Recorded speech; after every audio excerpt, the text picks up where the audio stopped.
Hey everyone, for those of you who are new to the Clover Hill baseball program, my name's Coach Brett Mooney. I've been the varsity baseball coach here at Clover Hill for 12 years, and every year we've gotten a little bit better and done some new things, and this is another new thing we're trying. We've started several years ago. We started doing a newsletter for our parents every month, and this year I want to try a video newsletter, so that's why we're trying this. We'll see if it works. If it doesn't, I'll go back to the email thing. But I wanted to be able to talk to you guys. Don't get to speak to y'all much. You'll get to listen to me for just a quick minute, probably closer to 10, 15, but we'll get through as fast as we can. But I just kind of want to give you guys an overview of what we've been doing, how we've been doing it.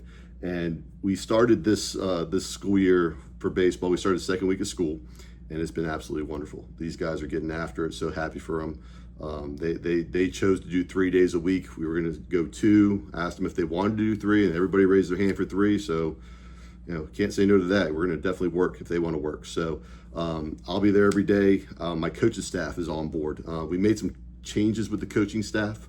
Coach Collier is now up with us in varsity. He is the associate head coach with me. Coach Ford has made the move down to JV to take Coach Collier's spot down there, and he's going to be a rock star. If you don't know much about Coach Ford, he's a retired Marine, and discipline, structure, the whole 9 yards, baseball experience, he's got it. So very excited for what he's going to bring to the JV program. Our assistant coaches that we have on board are both former players. We got Coach Bazinga, who's actually teaching over at Cosby. He's going to be making the trip back over to Clover Hill after he's done over there at the Evil Empire and be working with us. He's going to be working with the JV program in the spring, but for now everybody's working together.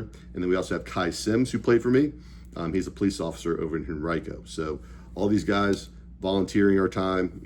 We don't get paid for doing any of this in the off season, but we want to give back to our guys as much as we possibly can. Feed them, and let them roll. And they do a great job with the opportunity that they have here at Clover Hill.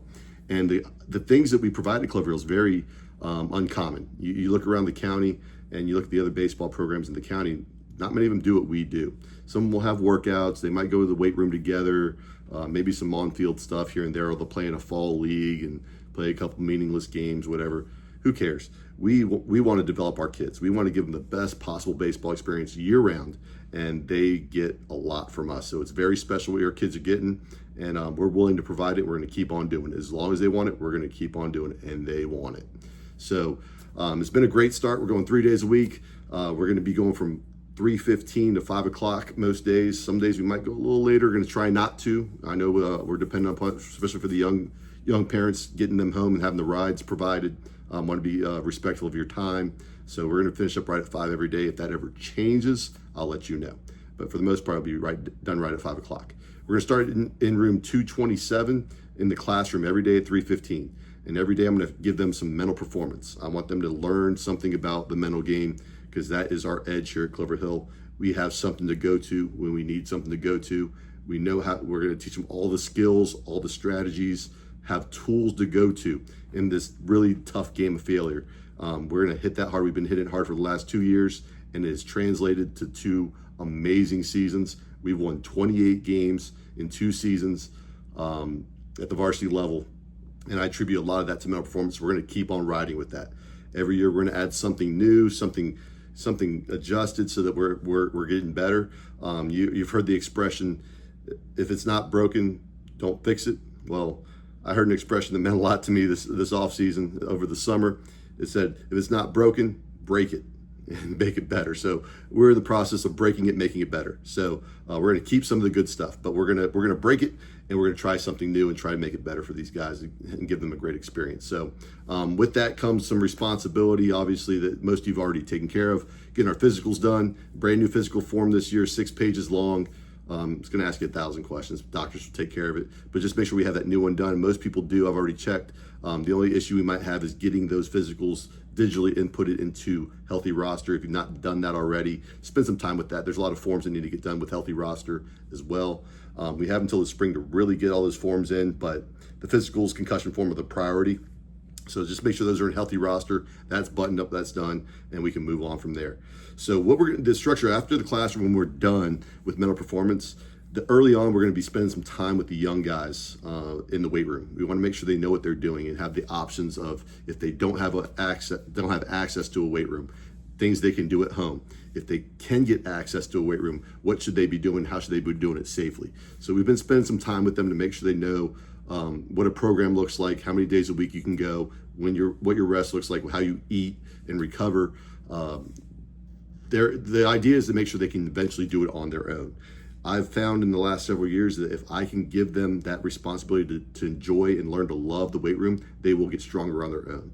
There's opportunities for them to possibly get a personal trainer or whatever. That's on you as a family.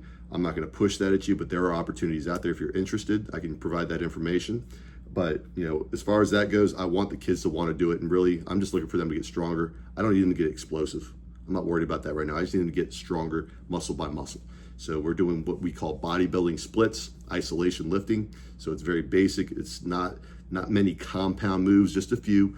But we're going to ease into those tougher moves as they get older. But as young guys, we want them to make sure they know the basics and they learn to love going to the weight room as part of their routine. So what we're going to do to keep them accountable to that is we're going to give a binder, or strength and conditioning binder, where it holds them accountable each week to a number of workouts. There's 7 days available for them to chart. I require three days a week in the weight room. And that can be a home workout. They can do something at home that's a full body workout, as long as they have enough exercises to consider it a workout. I'm happy with that. But there's 7 spaces, so they have opportunity. If they want to work out 7 days a week and get after it, let's go. Doesn't have to be with a trainer. It can be by themselves. Can be with a partner. Can be with mom and dad. I don't care, as long as they're getting their workouts in. That's what we're looking for. And there is a spot at the bottom of that sheet each week where I do ask for a signature from the parents, just so you're aware of what they're doing, just to make sure that you're okay with the level at which they're going, making sure they're taking care of their bodies. You're at home with them, you get to monitor them a little bit better. I don't get to see that as much. So please take a look at their workouts, see what they're doing, sign off on them, and you be the boss when it comes to managing what you allow and how much volume they need to get in the weight room. From there, after we're done with teaching the weight room, we're going to get outside. We're going to develop the guys on the baseball field. The idea is to cover everything we need to cover before we get to the spring season. From the youngest guy to the oldest guy in the program, I want them all to be able to do a lot of the same stuff. From our warm-up routine is very unique here at Clover Hill. It's very high level. It's all baseball moves. It's not the traditional stuff that you've seen in travel ball or even at other high schools. It's very specific to baseball. We built it ourselves. Our throwing progression, our throwing program is very specific to here at Clover Hill. Very high level. Nobody else is doing it the way we do it. I want them to learn it when they're 8th graders, and they'll be proficient, beyond proficient, when they get to be seniors, and then they have it for the rest of their careers if they are blessed to play at the next level. So that's the focus right now, is teaching them that warm-up, teaching them that throwing progression, teaching them the arm care, all of our everyday routines that we do as far as positional breakdown, positional work. I'm trying to teach all those things now and get those things solidified so we don't have to spend time in that in February. We just hit the ground running when the season starts. So we're going to hit those things hard now. As far as equipment goes, don't go out and buy your kid new equipment right now. What they have now is good. If they need to break in a new glove for the spring, sure, go right ahead. But they don't need to get a new $500 bat for this workout. They don't need a brand new pair of cleats right now. They just need to have what they have. I'm actually going to provide a uniform for the fall, so they're going to get a pair of shorts and a t-shirt. I found a way to stretch the dollar and make it myself. I have a printing press, all the logos. I could buy the shirts at wholesale, give them $5-6 a pop, shorts $10 a pop. We've done such a great job of fundraising. I can provide that to the whole program, even the new people. So they're gonna have a uniform to wear. The only responsibility you as a family will have is to wash them. They want any smelly kids. So just ensure that they wash those every now and then, and keep them not, from being all funky. So that's going to be provided. That's all they really need to do. They're going to be required to wear that uniform every day, but it will be given to them. It'll be free of charge, and we'll get them going from there. If you have any gear that you want Clover Hill baseball logos put on, if you want to buy it on Amazon, I bought stuff at Sam's Club before that was really cheap. You have any shirts, hoodies, whatever, send it my way as a parent. If you want something printed for yourself, send it my way. I'll print it for free. Take care of it. Just send your son with the bag with your name on it, what you want, and I'll take care of it. No problem at all. But feel free to email or text, call me if you have any questions about that. In the classroom, I told you we're spending a lot of time on mental performance. I want to make you aware we're using Canvas. Canvas is the same program they use for their schoolwork. We have a Canvas page for just baseball. So if you follow them on their Canvas pages in school, follow their baseball that they have on there. I have all the resources that we use, all the things that we cover on Canvas. I give them assignments that they have to do. Every day we're doing a discussion board. One of the things I'm asking them to do is listen to a podcast. It's a 4 or 5 minute podcast at most. And then they just do a quick discussion board, a little reflection on what they learned from that podcast. So we're using technology. We're in the classroom. We're getting after it. Later on, when it gets cold, we can't get outside. We're going to be watching baseball. We're going to be covering things. We're going to break things down all year long. We're not going to stop at the classroom. But mental performance is our anchor. That's what we're going to use as our anchor, as we have for the last 2 years. So one of the new things we're incorporating this year is I'm actually having them do a journal. I'm getting them made. Custom to Clover Hill Baseball, 88 pages, 176 days worth of journals. They're all the same. But I'm gonna ask them to do some unique stuff that probably nobody else ever asked of them. Every day in the morning, they have a checklist they have to do in the morning before they do anything else. I want them to make their bed. I want them to get into a routine of doing something. I want them to do something they might not want to do. If they already do it, great, easy. I want them to do movement before screens. I want them to do some push-ups, some squats, do some type of movement, any type of movement. Get a workout in if that's your routine. Get your full workout in. Go for a walk, go for a run, whatever you got to do some movement before you turn on that phone. I want them to do this journal I'm requesting them to. I'll do that in the morning. And then I want them to fuel their bodies. I want them to eat something. Eat something, please. They're doing all these workouts. They have long days because they're doing baseball after school. They got to eat. So I want them to make sure they fuel their bodies with the right stuff. No Pop-Tarts, no cheap stuff. Let's get some protein in them, get some eggs, sausage, bacon, whatever it is, whatever their meal is. Just stay away from the sugary stuff. Stay away from the energy drinks. See if we can get some hydration going. So fuel their bodies for their day. And they're going to check these things off every single day. And then they have another list where they can check these things off that they want to do on their day. So they have a plan of what they want to do. They're going to talk about what they're grateful for. They're going to have their most important task of the day. They're going to have a start, stop, continue. They're going to talk about a win, something positive that happened from yesterday. They're going to talk about yesterday. What did they do well? What could they do better? And how are they going to do it better every single day? And that just being aware of those things and push themselves, being grateful. At the very top, the first thing to do is they're going to rate their commitment level. Our motto this year is it takes no talent. TNT, takes no talent. We're going to be awesome at the things that take no talent whatsoever. So that's one of our mottos. The other one is we're going to recommit to our commitments daily. Recommit daily. Recommit to your commitments daily. And what happens is motivation comes and goes. It's a roller coaster of motivation. We're going to recommit daily. And I'm going to ask them to monitor that in the first part of the journal. So we're going to get after it. We're going to have them do the mental performance. It's a big piece to our puzzle. Please be involved in that if you'd like. I can get you a copy of that journal. I'm buying about 50 of them, so I can give you one as a parent as well. One of the other things we started this year is we call it squads. So the guys are now in teams. We did a draft. It was so much fun. Had a draft board, had this music playing. It was just really cool. They picked their teams. They had little wristbands that are different colors so that their teams are identified. And within these teams, they're going to compete. They're going to get points for everything they do. And whether it's attendance for being at workouts, being on time to workouts, grade checks. We're going to do grade checks once a week. So they're going to get 10 points for every A that they have, 5 points for every B, 0 points for C's, minus 10 points for D's, minus 25s for F's. And they get a conversation with me if they have an F. And we'll discuss whether they're welcome to be a part of the program until they get that grade up. So we're going to monitor that once a week. We're going to check their binders once a week. They're getting, I think I said 10 points for every day they work out. I'm requiring 3, but if they get after it and they want to do 5, 6, 7, 10 points for every day that they do. If they forget their binder the day we check them, minus 10. So there's some accountability there as well. Also giving points for them going to sporting events. So if they go to a home sporting event, they get 25 points. If they go to an away sporting event, they get 50 points.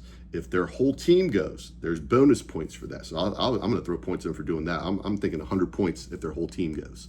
So they're doing that, and there's a little piece that's going to be on you too. I added something that's going to put some responsibility on the parents, and that is if your parents work concessions, they get 25 points for every parent that night. So if both parents work concessions at an event, they're getting 50 points for that. If they work concessions at an event, they're getting 50 points. So we're going to be throwing out points like crazy. It's going to be a points game.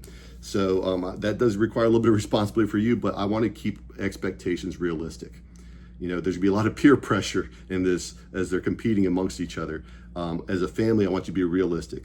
If your son can't make it to a workout, if they can't be on time to a workout, that's okay. They just have to communicate with me. At the end of the day, if they don't get the points, it's not a big deal. They need to know it's okay. For you guys as a family, if you can't get your son to a sporting event, or if you can't work concessions every night, that's okay. I don't want realistic expectations. The points are cool, but they're not everything. We want to keep it realistic. So understand that as a family that we're going to be reasonable with that, and that's my expectations, to be reasonable.